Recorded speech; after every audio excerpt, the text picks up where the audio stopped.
শহর জুড়ে নানান স্বাদের রান্নার পরিপাটি চলছে। অনেকেই রাঁধে, কিন্তু স্বাদে আলাদা।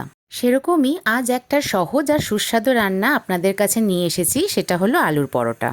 রান্নাটাতে কোনো নিজস্বতা না দিয়ে একদম অথেন্টিকভাবে বানাবো আজ ভেবেছি।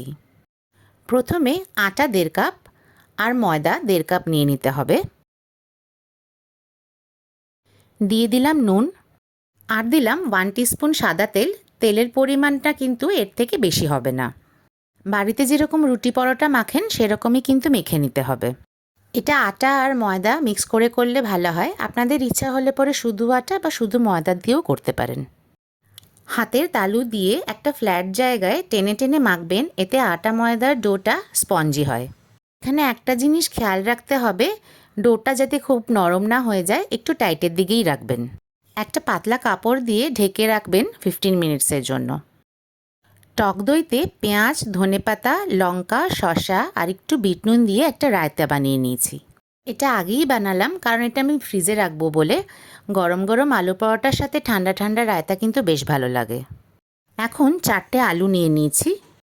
আলুগুলোকে একটু স্ম্যাশ করে নেবেন। দিয়ে দিলাম নুন। আমি পিঙ্ক সল্ট খাই, তাই এরকম রং। দেবেন ধনেপাতা। ধনেপাতার পরিমাণটা কিন্তু এখানে একটু বেশি রাখবেন। লঙ্কা কুচি দেবেন, সেটা আপনাদের স্বাদ অনুযায়ী দেবেন। পেঁয়াজ কুচি মিহিন করে কেটে দিয়ে দেবেন। মিহি করে না কাটলে পরোটাটা কিন্তু বেলার সময় আপনাদের খুব অসুবিধা হবে। ভালো করে মেখে নিতে হবে। দিয়ে দিলাম কাশ্মীরি লাল লঙ্কার গুঁড়ো। একটুও আলু যাতে গোটা না থাকে, এদিকে একটুখানি খেয়াল রাখতে হবে। অনেকেই দেখেছি আলুর পরোটাতে মশলার যেন পাহাড় করে দেয়, এমনকি গরম মশলা, ভাজা মশলা কোনোটাই বাদ দেয় না। আসলে এই 4টে জিনিস ছাড়া কিন্তু আর কিছুই লাগে না। ভিডিওটা পুরোটা দেখবেন। ভালো লাগলে কিন্তু কমেন্ট আর সাবস্ক্রাইব আশা করে থাকবো। আলু মাখা আমার হয়ে গেছে। এবার চলুন স্টাফিংটা করে ফেলা যাক। ডোটা একটু বেশি মাত্রায় কিন্তু নিতে হবে। আটা বা ময়দা যে কোনো জিনিস হালকা নিয়ে নেবেন, সেটার ভেতরে লাগিয়ে কিন্তু হালকা হাতে বেলতে হবে। একটু মোটা করে বেলে নিতে হবে। এখানে কিন্তু তেল একদমই ব্যবহার করবেন না। অনেকেই এই সময় তেল ব্যবহার করে, সেই জন্য কিন্তু পরোটা করার সময় পরোটা ফেটে যায়। 1 স্পুন মতন আলু মাখাটা মাঝখানে নিয়ে নেবেন, যাতে আপনাদের মুড়তে সুবিধা হয়। এবার চারপাশ থেকে মুড়ে একটা বাটির মতন করে নিতে হবে। বাটির মতন মুড়তে মুড়তে এক্সট্রা যতটা পোর্শন আপনাদের হাতে আসবে সেটা কিন্তু সরিয়ে দিতে হবে।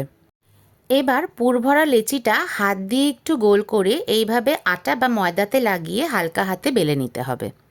খুব পাতলা করার চেষ্টা কিন্তু বৃথা। পাতলা করতে গেলেই কিন্তু পুরটা বেরিয়ে আসবে। তাই হয়তো আলুর পরোটা মোটাই হয়।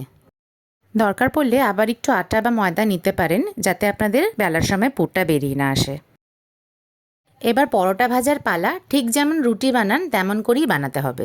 একদমই তেল দেবেন না এখন। উল্টে পাল্টে ভালো করে 2 পিঠ কিন্তু সেঁকে নিতে হবে।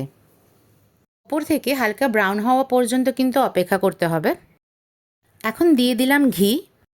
ঘি, মাখন, তেল যে কোনো একটা দিয়েই কিন্তু ভাজতে পারেন, কিন্তু ঘি বা মাখন এই দুটোই বেশি কিন্তু ভালো লাগে। ভালো করে চেপে চেপে দুপাশ ভেজে নিতে হবে। আমি আরও একটা পরোটা সেমভাবেই বানিয়ে নিলাম। গরম গরম আলুর পরোটা আর ওপরে একটু মাখন, তার সাথে ঠান্ডা ঠান্ডা রায়তা আর আচার। একবার ট্রাই করে দেখুন। ডিনার, লাঞ্চ বা টিফিনে পাতে এরকম একটা খাবার আসলে আর কি চাই।